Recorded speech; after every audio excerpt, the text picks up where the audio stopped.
Hi again then guys, and welcome to episode 42 of Tour of Japan, the review series for the Super GT cars of Gran Turismo 6.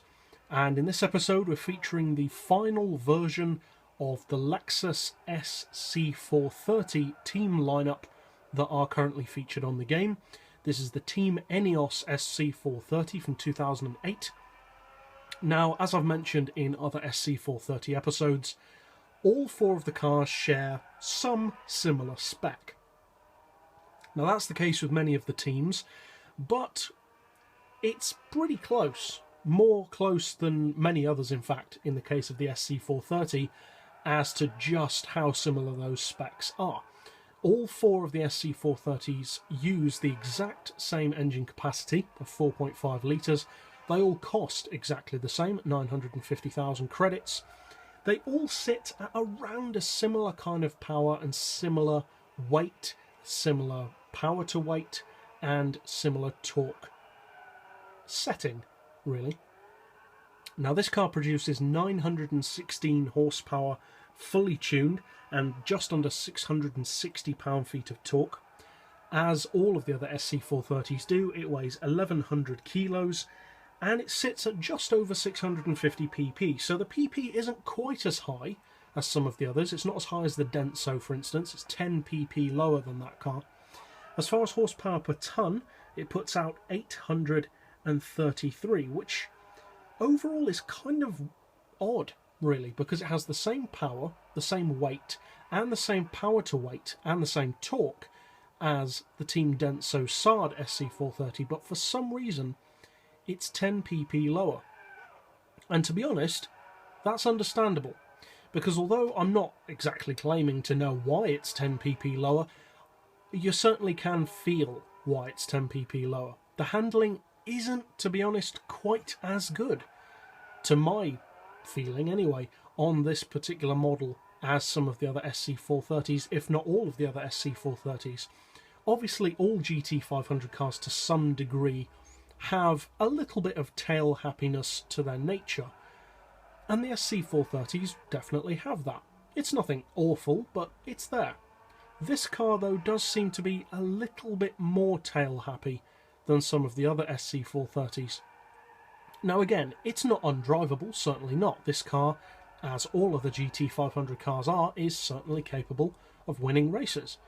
And it's a nice car to own. It's a strong all-round GT500 machine. The Lexus is not as widely used as some, like the GTR and the NSX, but it's a brilliant alternative to those cars.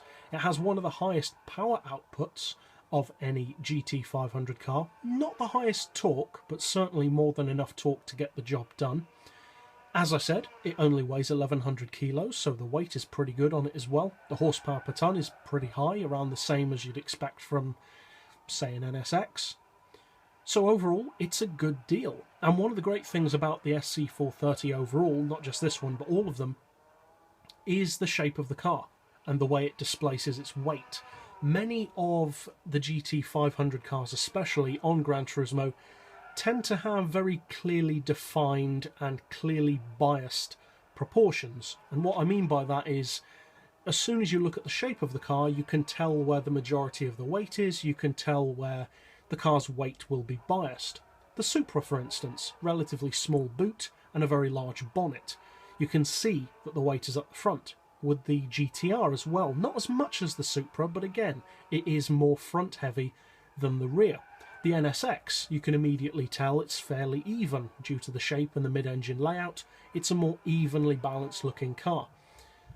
And I would say in the case of this car, that's also similar to the NSX, because although this is of course a front-engine car, it has a very evenly balanced, especially from front to rear, overall design to it.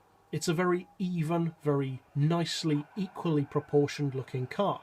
The Lexus SC430 has always reminded me of a slightly more upper-class looking Beetle, and it has that kind of triple bubble shape of the Volkswagen Beetle, in my opinion anyway.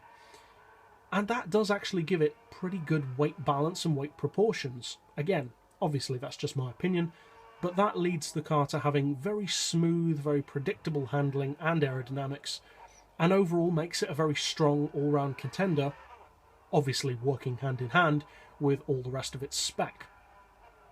Overall, at 950,000 credits, the SC430s are among the more expensive GT500 models, but I would definitely say that any of them are certainly worth that money because they're very, very good cars. They have very good top speeds for GT500 class, around 235 to 240. The acceleration is very strong thanks to the very high power and pretty high torque. And the handling is very good, very dependable, very reassuring almost, I would say, the handling on these cars. Overall, though, the Team Eneos is probably not, to be completely honest, the strongest of the SC430s all round. So unless you're specifically a fan of this car, I wouldn't necessarily recommend it over, say, the Denso Sard version. So that's it for this episode. I'll see you guys next time, and as always, thanks for watching.